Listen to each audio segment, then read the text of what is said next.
It's been 6 months since I got X1C as a challenge for my cognitive skills. Damn it. I'm not gonna lie, it was pretty wild ride. There was a lot of things to learn. Filaments, hardware, software.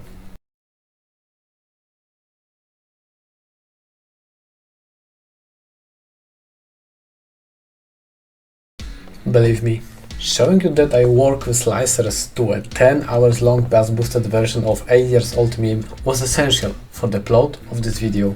Anyway, I made a lot of things. Small ones, big ones, stupid ones. This thing.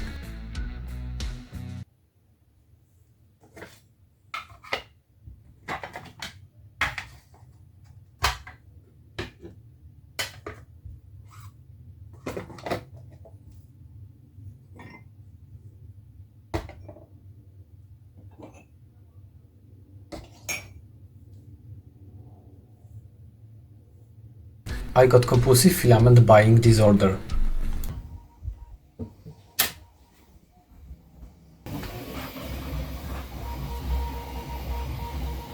I learned that there are good filaments, there are affordable filaments, and there is Amazon Basic.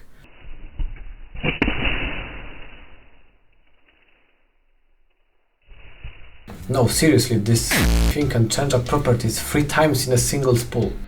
I tried to monetize my hobby a little bit. It didn't work out. At least for now. I hope. By the way, if you won't earn money with just printing existing stuff, from printables or even from Patreon, give up. There is no hope. Everyone can do that. Everyone doing that. To earn money you need to be at least a little bit more creative. But this is not a video about business ideas or technical tutorial about filaments. We are here for Minecraft texture pattern printing, so let's begin. First, you need a reference image, like this. The best one is without any pixel interpolation, compressed using lossless compression. This is Minecraft, we need sharp edges, not a blurry mess. Pixel sharpness of the image is necessary for the next step, which is converting PNG to a vector file. You can use software of your choosing, for example InkScape.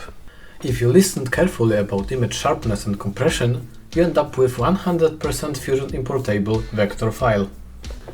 Import vector file to Fusion. By the way, Fusion is free for non-commercial use, so go ahead, give it a try. You should see perfect outline of your imported texture. If you see something else, it means that the vectorizer doesn't doing its job, or you did not listen about pixel perfect sharp image.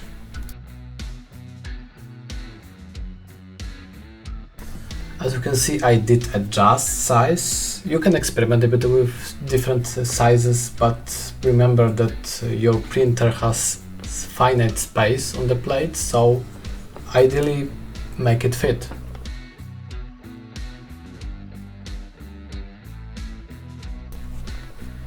Import canvas on top of your vector draft. Congratulations! If you are a graphics designer, you can start pulling up tiles by color. But you most likely not, and you cannot see difference between 4 shades of grey, so we need height map. Fire up some advanced graphics editing software.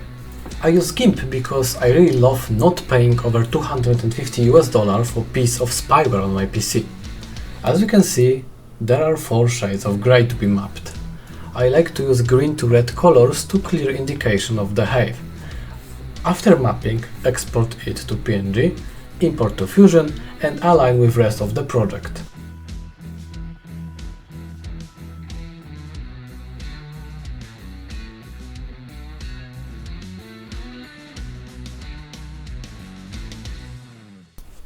Now it's time to start pulling those tiles.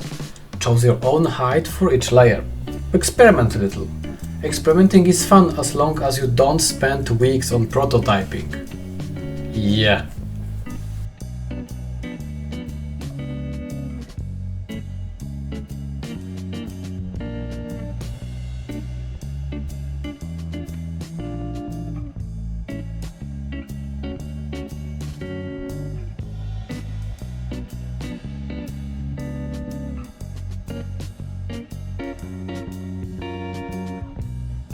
export it to step extension, and voila!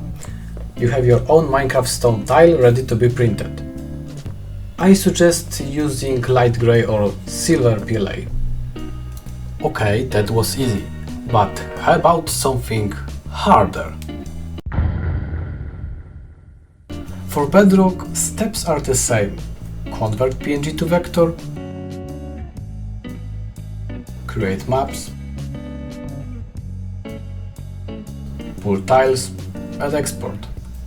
To be fair, Bedrock it's just a little more the same steps from before with two twists. First one is that instead of height map we must create two, one for black color and one for dark grey color.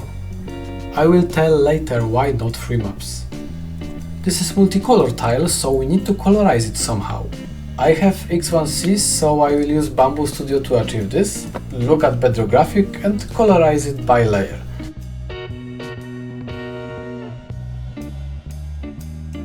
By the way, I have AMS, so I'm colorizing using it, but you can instead of color change, insert pause and swap filament by hand.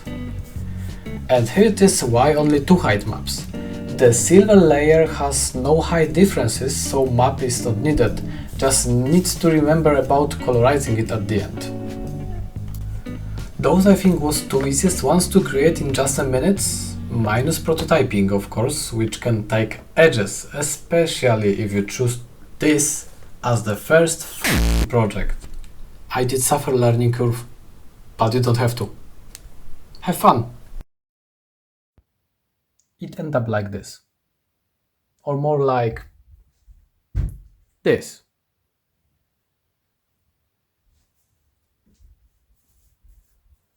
That was a lot of work.